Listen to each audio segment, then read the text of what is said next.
Question number 8 है, इसमें आपको पी एक्स दी हुई है, क्यू एक्स दी हुई है और जो है एलसीएम दिया हुआ है। आपने फाइंड क्या करना है, एच सी एफ। ठीक है, दो पोलिनोमियल्स दी हुई हैं और एच सी एफ फाइंड करना है। एच सी एफ फाइंड करने के लिए ना वही फार्मूला लगेगा, P x q x, LCM का यही था ना, तो एच सी एफ का भी यही होगा, बस यहाँ पे शिफ्टिंग हो जाएगी दोनों की। ठीक है, आप यहाँ पे वैल्यूज पुट करें। पी एक्स किसके इक्वल है, x square minus 7x minus 8 bracket डाल लें। उसके बाद Q x x square minus 4x minus 5, LCM किसके इक्वल है, x plus 1 x square minus 13x plus 40। अब इसके आगे दो तरीके हैं, या इन दोनों को मल्टीप्लाई कर लें और फिर इसके साथ जो है इनको भी मल्टीप्लाई करके ना डिवाइड वाले तरीके से कर लें, या फिर एक और तरीका है फैक्टराइजेशन यहीं पे कर लें। ठीक है, क्योंकि यहाँ पे उन्होंने आपको बोला हुआ नहीं है कि इस तरीके से करें या उस तरीके से करें। यहाँ पे फिर अब आप अपनी मर्जी चला सकते हैं। ठीक, मिड टर्म ब्रेक के हिसाब से हम इसको करेंगे, तो फैक्टर्स बनाएंगे x square minus 8x plus 1x minus 8। ठीक है, अब ये देखें, इसको माइनस करें तो माइनस 7x आ जाता है, मल्टीप्लाई करें तो माइनस 8 आ जाता है। ठीक है, अब यहाँ पे एक्स स्केयर माइनस 5x और प्लस 1x माइनस 5, इनको माइनस करें तो माइनस 4x आ जाता है और मल्टीप्लाई करें तो माइनस 5 आ जाता है। ठीक है, एक्स प्लस 1 और x square 8x plus sorry minus 8x minus 5x plus 40। अब इनको मल्टीप्लाई करें तो क्या आ जाता है, प्लस 40, और ऐड करें तो क्या आ जाता है, माइनस 13x। ठीक है, अब इनकी फैक्टराइजेशन करेंगे, मजीद फैक्टराइजेशन यहाँ पे कॉमन लेंगे, पहले वाले से x अंदर क्या आ जाता है, एक्स माइनस 8 और x माइनस 8 दूसरी साइड भी प्लस 1 आ जाता है यहाँ पे। ठीक है, दूसरी साइड x कॉमन लिया, x माइनस 5 और x माइनस 5 दूसरे में भी प्लस 1 यहाँ पे आ जाता है। ठीक है, और यहाँ पे x प्लस 1 वैसे का वैसा लिख दिया, x कॉमन लिया, x माइनस 8 x माइनस 8 और माइनस 5 कॉमन आ गया। ठीक है, अब इनको सही तरह तरतीब से लिख लें, x प्लस 1 x माइनस 8 और इसका क्या बनेगा, x minus 5 x minus x plus 1। ठीक है, x प्लस 1 x माइनस 8 और x माइनस 5। अब यहाँ पे जो कटते हैं उनको काट लें, ऊपर नीचे सेम है जो, x प्लस 1 खत्म, x माइनस 8 खत्म, x माइनस 5 और x माइनस 5 खत्म। पीछे क्या रह जाता है, एच सी एफ क्या आ जाएगा, जो रह जाएगा वो एच सी एफ होगा, x प्लस 1, ये आपका एच सी एफ आ गया। ठीक है, अब नेक्स्ट 9th वाला क्वेश्चन है, इसमें प्रोडक्ट दिया हुआ है आपको, यानी पी एक्स और क्यू एक्स जो है ना, इनको मल्टीप्लाई करके जो वैल्यू आती है वो x6 plus x4 minus x square और माइनस 1 है। ठीक है, और एच सी एफ भी आपको दिया हुआ है एक्स स्केयर प्लस 1। एलसीएम आपने फाइंड करना है, तो वही वाला फार्मूला लगेगा, LCM is equal to p x q x over H C F. ठीक है, आगे यहाँ पे हमने एच सी एफ लिख दिया था और एलसीएम लिख दिया था, चेंज हो सकता है यहाँ पे। ठीक है, जब एच सी एफ फाइंड करना हो तो एच सी एफ करेंगे, और जब एलसीएम करना हो फिर एलसीएम करेंगे। एच सी एफ की भी लिख लें, एक्स स्क्वायर प्लस 1। अब इसकी फैक्टराइजेशन कर लेते हैं, या फिर डिवीजन वाले मेथड से कर लेते हैं। डिवीजन वाला मेथड मुझे यहाँ पे इजी लग रहा है थोड़ा, तो डिवीजन वाले से कर लेते हैं। ठीक है, x square plus 1 x6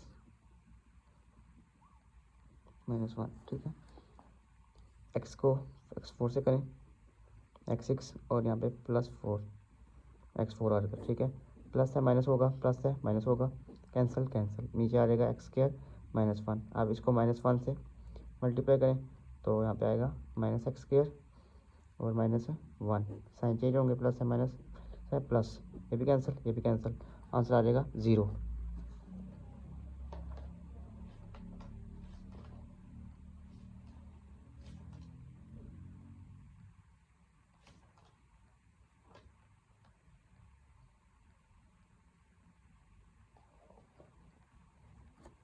LCM यहाँ पे क्या आ गया, x4 माइनस 1। ठीक है, आगे क्वेश्चन नंबर 10 है, यहाँ पे आपको एच सी एफ और एलसीएम दी हुई है। ठीक है, इनका प्रोडक्ट है दोनों का।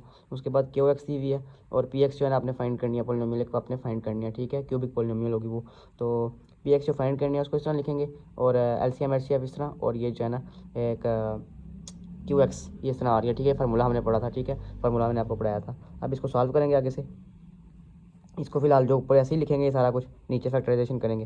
किस तरह करेंगे देखें, यहाँ से कोई कॉमन ले लेंगे पहले दोनों में से, और आखिरी दोनों में से भी कॉमन ले लेंगे। यहाँ से कॉमन क्या आ रहा है, एक्स स्क्वायर। ठीक है, अंदर क्या रह जाता है 3 एक एक्स और माइनस 1, अब यहाँ पे क्या आ रहा है, -3 कॉमन आ रहा है, -3 यहाँ पे कॉमन ले लें, सॉरी -4 अंदर अंदर आ जाएगा, 3x-1, ये जब मल्टीप्लाई होगा इससे तो +1 बन जाएगा, और ये जब मल्टीप्लाई होगा तो -12 बन जाएगा। ठीक है, अब आगे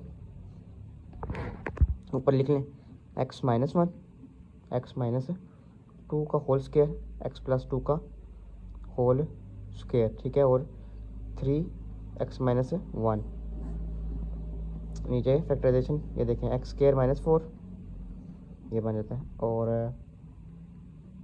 यहाँ पे क्या आ जाता है 3x-1, 2 बार लिखा हुआ है, इसको एक बार लिख लेंगे। ठीक है,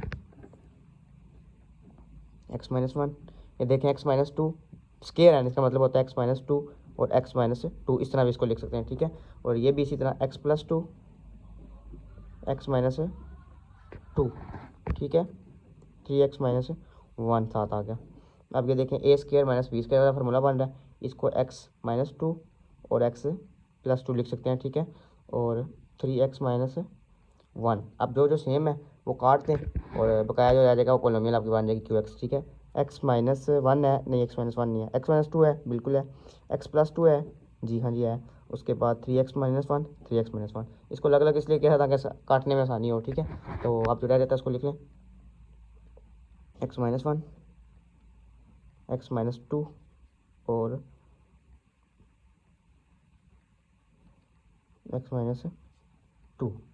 ठीक है, ये प्लस है एक, नहीं माइनस ही है, ये वाला प्लस आ जाता है। अब देखें x-1, ये वाला फार्मूला बन जाएगा x² -4। अब इनको मल्टीप्लाई कर लें आपस में, इसमें मल्टीप्लाई करेंगे, यहाँ साइड पे कर लेते हैं,